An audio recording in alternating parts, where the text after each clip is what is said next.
Continuamos con Apocalipsis capítulo 4. Hoy sería la clase número 14, pero seguimos con las notas de la clase número 13, porque son las notas completas de ambos capítulos, capítulo 4 y 5. Y hoy vamos a terminar con este tema de la verdadera cara de la adoración, la segunda parte. Hemos visto la semana pasada solamente la introducción a estos dos capítulos que deben de verse como una sola unidad literaria.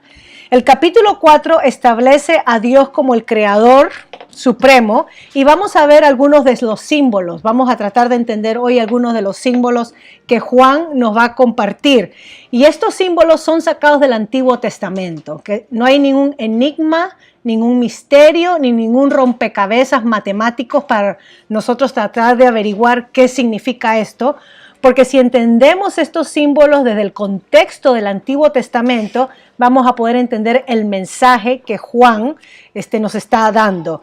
Y como me gustaría ilustrar esto es, imagínense un cuarto de control, imagínense el aeropuerto.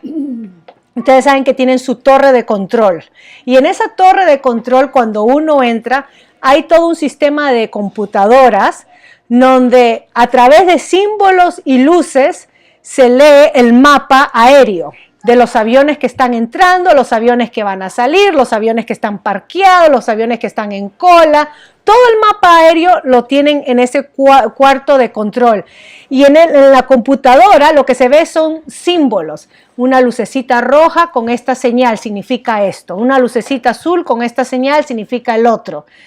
Y los que trabajan ahí entienden esa simbología. Y acá Juan ha sido invitado al ámbito espiritual, donde está la misma presencia de Dios, a contemplar todo lo que está sucediendo en la tierra, como el cuarto de control celestial, y vamos a entender a través de estos dos capítulos, que es el corazón de la carta del libro del Apocalipsis, que en el centro de todos estos eventos que está sucediendo, por un lado, la iglesia sufriente, perseguida y amenazada desafiada a abandonar la verdadera doctrina, y por el otro lado un sistema de gobierno corrupto que se impone en un poder opresivo, que se impone en un poder maquiavélico, en un poder donde el hombre es el centro de la adoración, donde el hombre recibe tributos y descarta a Dios. Entonces acá Juan es invitado la misma presencia de Dios al cuarto de control para ver lo que está sucediendo desde la perspectiva divina. Y lo que vamos a ver van a ser símbolos, como nosotros cuando manejamos vemos símbolos. Sabemos que luz amarilla significa precaución y prepárate para parar. Luz roja significa para. Todos andamos en símbolos, los entendemos cuando manejamos. Entonces acá Apocalipsis nos va a presentar un mensaje en símbolos. Y estos símbolos están relacionados con los símbolos del Antiguo Testamento. Ya ha sido usado en la Biblia. Así que no necesitamos rompernos la cabeza en qué significa esto. ¿Será esto o será el otro? Porque el mensaje de Dios es claro. Como Él dijo en el versículo 3 del capítulo 1, bienaventurado es todo aquel que lee y entiende, recibe el mensaje de este libro. Así que hay bendición cuando entendemos. ¿Okay? Entonces, eso fue un poco de introducción. Sigamos entonces entendiendo este contexto, porque ya hemos visto las palabras de Cristo a las 7 iglesias locales. Y dentro de estas palabras están las advertencias divinas que va a determinar el futuro de la iglesia. Si ellos se arrepienten, Dios lo preserva. Si ellos no se arrepienten, Jesús viene a ellos y quita el candelabro o su testimonio ante las naciones, ¿no? Quita eso. Dentro de este capítulo 4 hemos visto que hay una puerta abierta en el cielo y que Juan es llamado a subir. Ahora, esto suena cuando Moisés llegó con Israel al monte Sinaí en Éxodo 19 y Dios le dice a Moisés, sube al monte para que recibas las 10 palabras, los 10 mandamientos. Sube para recibir revelación. Es la misma idea acá. Juan está siendo llamado a subir en visión, en espíritu, ante la misma presencia de Dios para recibir esta revelación. ¿Okay? Eso es lo que se nos está presentando. Ahora, Pablo también subió al tercer cielo en 2 Corintios 12, pero a Pablo no se le permitió revelar lo que vio. A Juan sí se le va a permitir revelar lo que vio. Vean ese contraste. Y hemos visto entonces que dentro de este capítulo 4 hay 24 ancianos. Se presenta un trono, uno sentado en el trono, hay 24 ancianos, hay algo parecido a un aspecto de mar de cristal, hay 4 seres vivientes. ¿Okay? Estos son los símbolos que vamos a ver ahora. Estos 24 ancianos ocurren en el Antiguo Testamento, en 1 de Crónicas 24, y es el número de las divisiones del sacerdocio que representaban al pueblo de Israel. Los sacerdotes en Israel eran los que intervenían ante Dios, representaban al pueblo, intervenían ante Dios con todo este sistema de sacrificios y rituales. Tenían un papel muy importante y muy funcional. Tenían que ser de la tribu de Leví, ¿okay? Y tenían que pasar todos estos rituales para representar la santidad de Dios en medio de su pueblo. Ellos fueron escogidos y apartados para esta tarea, y habían 24 entonces sacerdotes que representaban a Israel, ¿okay? Digamos en corte, actuaban también como jueces, como médicos, los sacerdotes en el pueblo de Israel, donde dirigían al pueblo si había alguna enfermedad que tenían que apartar a la persona de la comunidad para que no se esparza el germen o el virus, etcétera. Todo esto ya lo tenía Israel antes del microscopio, antes del descubrimiento de la medicina. Dios había dado esto a su pueblo. También vemos que en la Biblia el número 12 se usa para las 12 tribus de Israel en el Antiguo Testamento, y en el Nuevo Testamento el número 12 se usa para los 12 apóstoles. ¿Qué quiere decir estos 24 ancianos? Entonces, si contamos a los 12 del Antiguo, representantes de las 12 tribus, y los 12 apóstoles, discípulos de Jesús, del Nuevo Testamento, vemos que estos 24 representan al pueblo de Dios en el Antiguo y en el Nuevo Testamento. Y están delante de la presencia de Dios. Ahora, muchos han fallado en tratar de poner cronología, pero ¿cuándo sucede esto? ¿En el rapto? ¿Al final? ¿En la ascensión? Y Juan y Dios no nos está diciendo a nosotros el cuándo, porque eso no es de nuestro interés.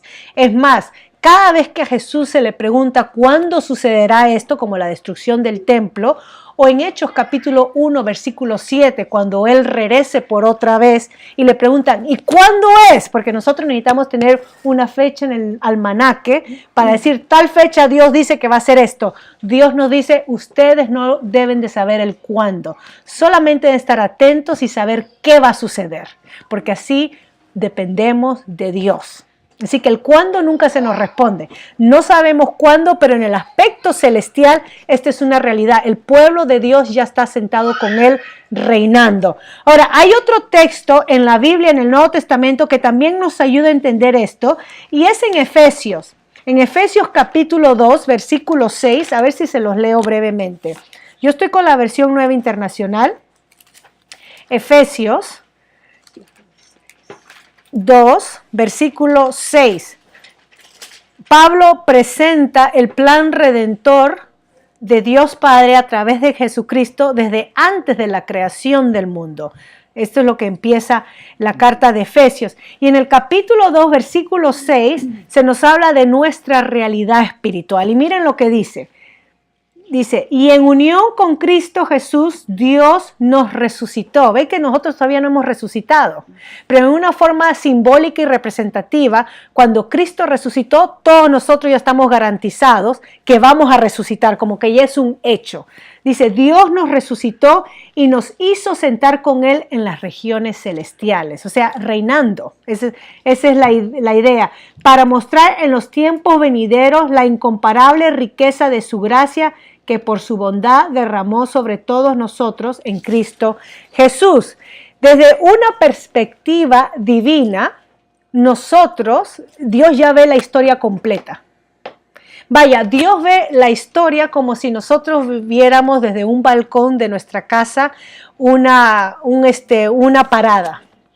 Podemos ver el principio, el medio y el final. Imagínense una parada, ya sea parada de Navidad, que son comunes acá. Va a pasar Papá Noel y las carrozas, ¿no?, de Navidad. Y nosotros tenemos una vista en donde podemos ver el principio, la mitad y el final. Ya sabemos todo.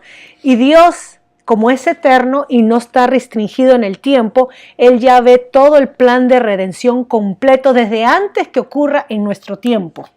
Ya todo está hecho, consumado, completado. Y acá entonces Juan, cuando es llevado al aspecto espiritual, al cuarto de control, él ve la escena que los santos ya reinan con Cristo delante de la presencia de Dios. ¿Ok? Esa es la de 24 ancianos. Ahora, ¿por qué se usa el título anciano? Es una pregunta buena que hacer. En la iglesia los ancianos eran los líderes, los que dirigían la iglesia. Y ya hemos dicho que si los 24 son representativos de toda la iglesia de Cristo en el Antiguo Testamento y en el Nuevo. Entonces acá Apocalipsis nos está mostrando cómo nosotros estamos liderando, cómo los ancianos lideraban en el pueblo.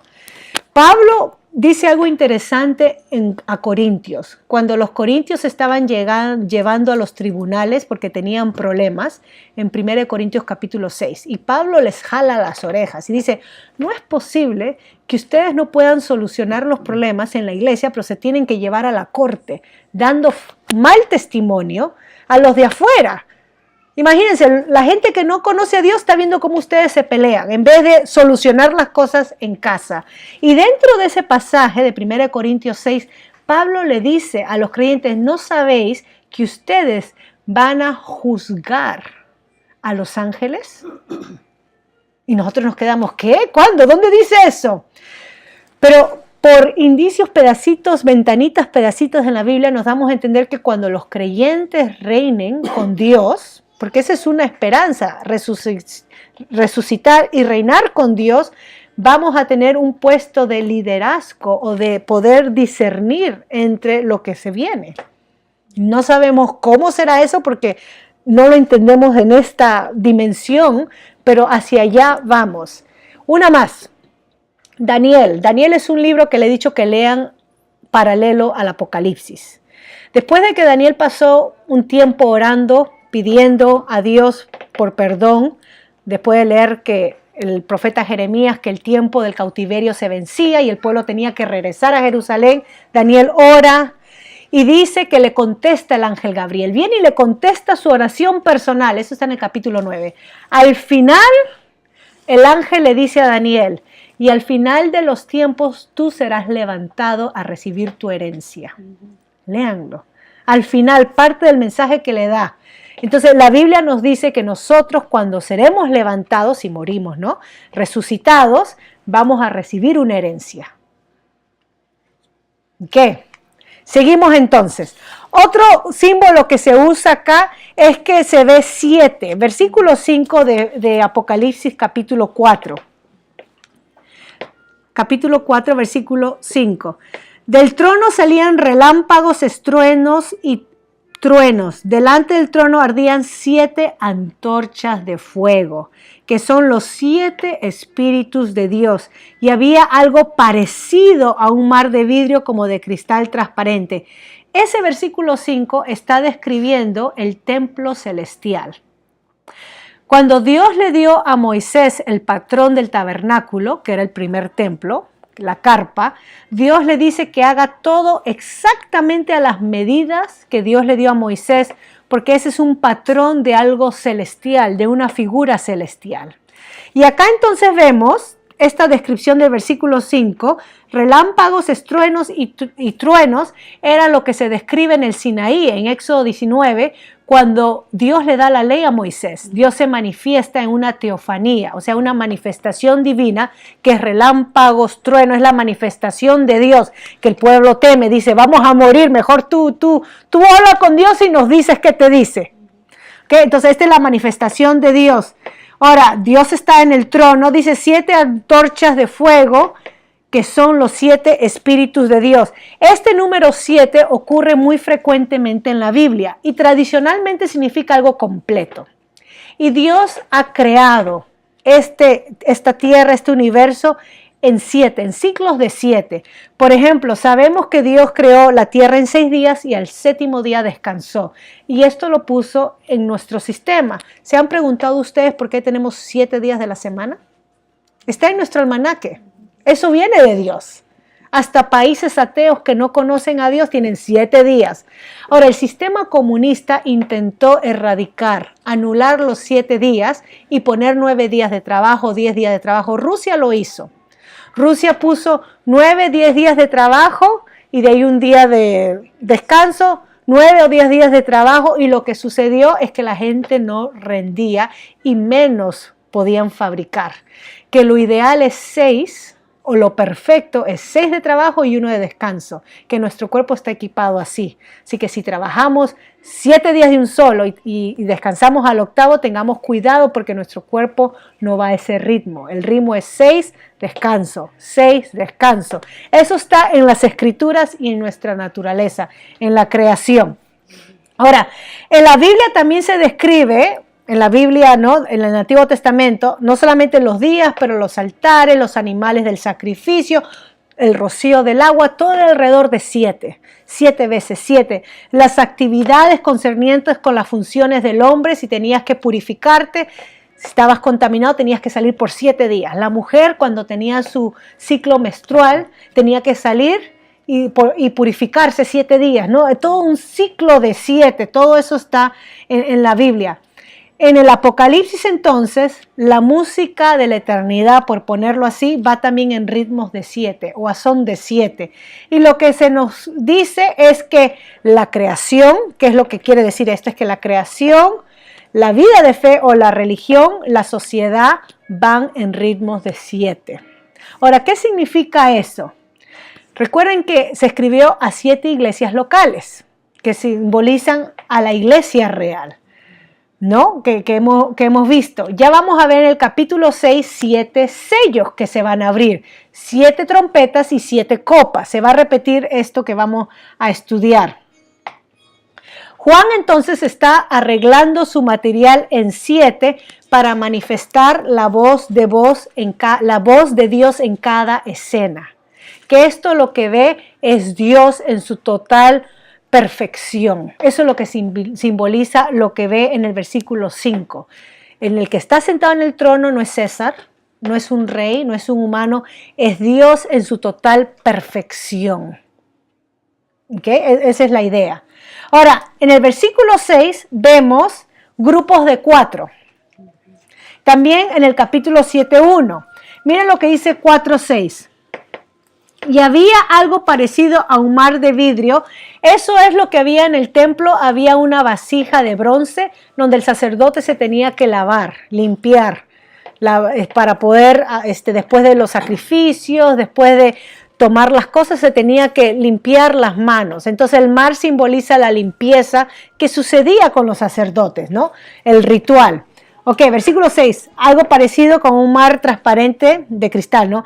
En el centro, alrededor del trono, había 4 seres vivientes. Otra cuestión para nosotros, ¿qué es esto? Cubiertos de ojos por delante y por detrás. Este es un símbolo, ¿ah? No es que literalmente eran 4 monstruos con ojos de todo, pero eran 4 seres vivientes. Ahora, vamos a ver esto, qué es lo que simboliza. Los 4. Daniel capítulo 8:8, porque nuevamente les he dicho, para poder entender los símbolos del Apocalipsis tenemos que ir al Antiguo Testamento que nos explica. Pero Daniel 8:8 nos habla de un macho cabrío o un animal que tenía 4 cuernos y cada uno de los cuernos simbolizaba un rey. ¿Cómo sabemos esto? Porque el ángel le interpreta la visión a Daniel. Eso está en Daniel 8:8. Entonces los cuernos significan reyes y ya vemos que estos eran los precursores de los que venían después de Babilonia, los medopersas, Grecia, Siria, Antíoco Epífanes y de ahí Roma, ¿no? 4 reyes que fueron profetizados en tiempo de Daniel que iban a tomar o ser una amenaza para el pueblo de Dios. Ok, también vemos en Hechos 10, Pedro tiene una visión de una manta que desciende de los cielos con animales impuros y dice que venía de los 4, como dice, hay que leer Hechos 10, 11, de los 4 puntos de la tierra venía esta manta. ¿Ok? Ahora, la manta representa el mundo gentil en ese contexto. Dios le estaba dando la misión a Pedro de que tenía que llevar el evangelio a los gentiles y no solamente a los judíos, según el pasaje del capítulo 10 y lo que sucede después con Cornelio y su familia, que recibe la visita de Pedro. Entonces, el número 4 en Apocalipsis, en esta escena, simboliza el mundo creado. Tiene que ver con el compás o los puntos del compás, norte, sur, este, oeste, la creación de Dios. ¿Okay? El mundo creado. El mundo nosotros reconocido, ¿no? El mundo universal. Ahora, la Biblia habla de 4 puntos cardinales o los 4 vientos de la tierra. Y estos seres vivientes representan la naturaleza en la manera más sencilla que está alabando a Dios. Cuando uno ve la cara de cada una de estas criaturas, Ezequiel capítulo 1 lo describe. Ezequiel capítulo 1, este profeta tiene su primera visión, y quizás lo confunda, pero no, apunten para que lean y puedan ustedes en sus notas poder ver, ok, ¿qué tiene que ver estos 4 seres con Ezequiel 1? Porque Ezequiel los ve. Ezequiel ve a estos 4 seres vivientes con 7 alas y los llama querubines. Ahora, nosotros pensamos que los querubines son esos angelitos gorditos de bebé que tienen alas y tienen sus arcos, ¿no? Como en tiempos medievales se dibujaban en las catedrales. Pero no, acá los querubines se simbolizan porque representan el mundo animal, el mundo de las aves, el mundo del ganado, el mundo terrestre y el hombre. Porque cada uno de estos seres tenían 4 caras en sí, representan la creación de Dios. ¿Qué vemos entonces delante de la presencia de Dios?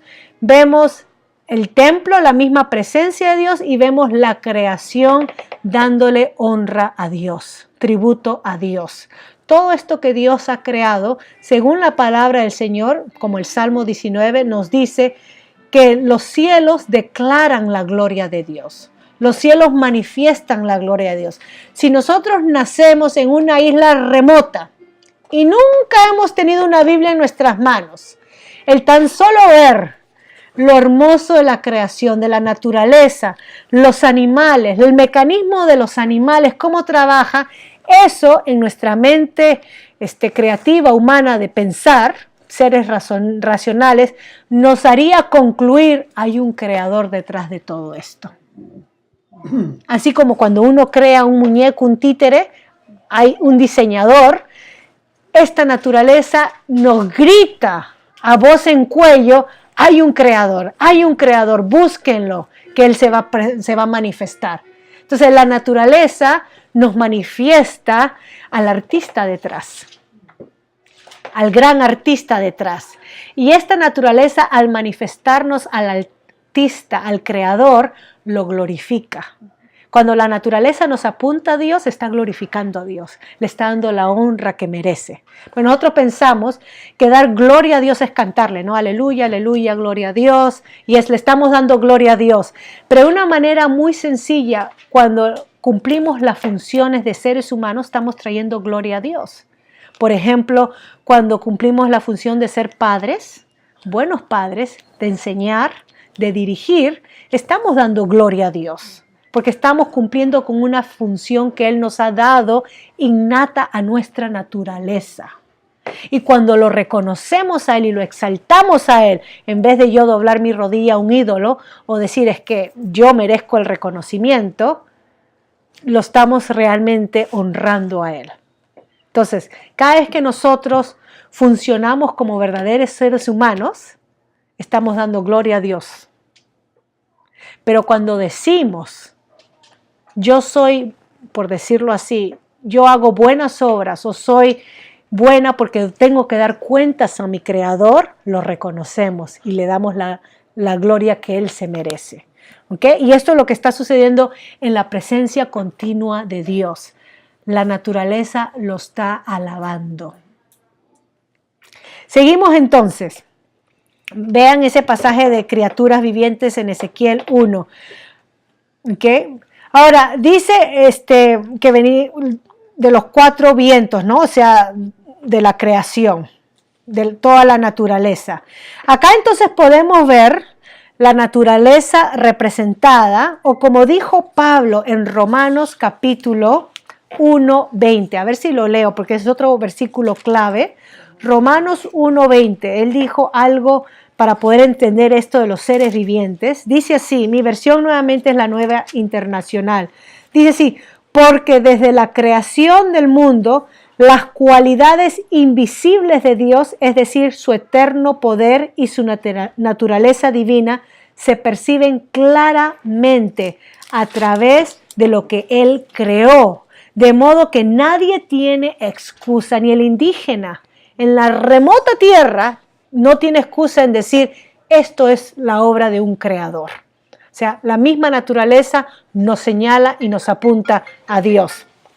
Ok, seguimos entonces con estos 4. Después vamos a conversar si tienen preguntas. Ahora,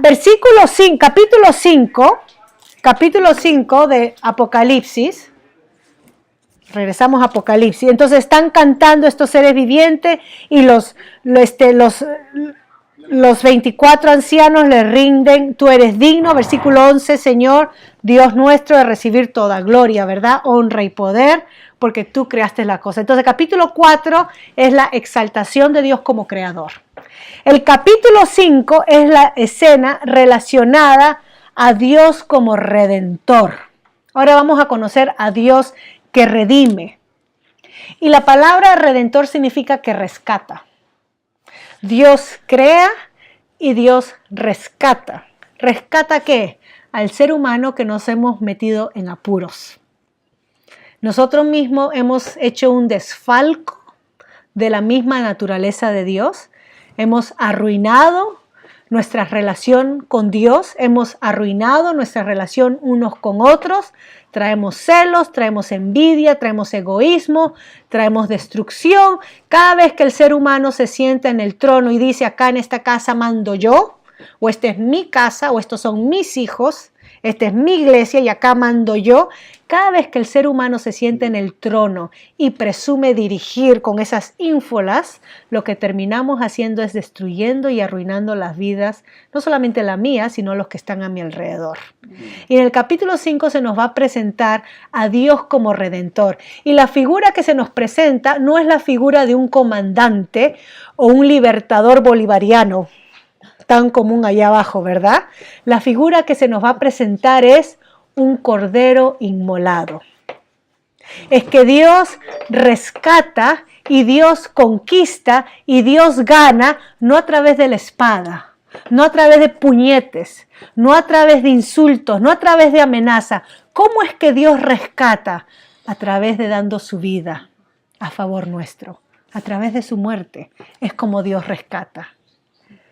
Quiero parar ahí porque quiero picarles la curiosidad que lean el capítulo 5 y vamos a seguir entonces con entendiendo lo que es la adoración, la manera como Dios se manifiesta acá con la figura del cordero inmolado, porque es algo que Dios, quiero aplicarlo, nos dice a nosotros que debemos de hacer. Jesucristo le dijo a sus discípulos en Juan capítulo 5, aquel que es amigo da la vida por su amigo. El verdadero amigo da la vida por el otro. El verdadero amigo no pisotea ni conquista, ni toma ventaja. El verdadero amigo se sacrifica. Cuando Pablo habla de lo que es el amor en 1 Corintios 13, lo que caracteriza es sacrificio. Y la única manera que entendemos que Dios conquistó es a través de muerte y sacrificio. Y esto nos debe decir algo a nosotros. ¿Saben cómo ganamos o cómo salimos beneficiados en nuestras relaciones? Amando y sacrificándonos, imponiéndonos, pisoteando, abusando, tomando ventaja, salimos perdiendo. La única manera que podemos salir ganando en nuestras relaciones es sacrificándonos por otro. Esa es la paradoja de la vida. El mundo no lo entiende. El mundo piensa que ganar es conquistar, que ganar es oprimir, que ganar es poder, que ganar es pisotear. En los negocios, en la política, en la familia. El método de Dios es, ¿quieres ganar? Mira mi ejemplo, sacrificio. Es la única manera que vamos a ganar. Y ganamos más de lo que vemos. Vamos a ver entonces, voy a parar ahí porque quiero escucharlos. La próxima semana, Dios como Redentor, esta imagen que Dios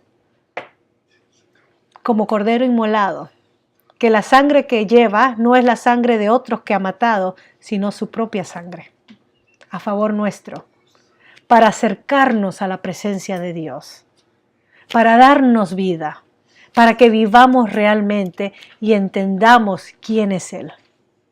Entonces Jesucristo nos va a revelar el verdadero rostro del Padre. Y este es el rostro del Padre que duele, sufre cuando el ser humano sufre. Cuando el ser humano causa miedo, terror y muerte, Dios sufre y ha sufrido. Es un Dios cercano, es un Dios que está con nosotros, nuestro Emmanuel. Voy a parar ahí para poder conversar y así continuamos entonces.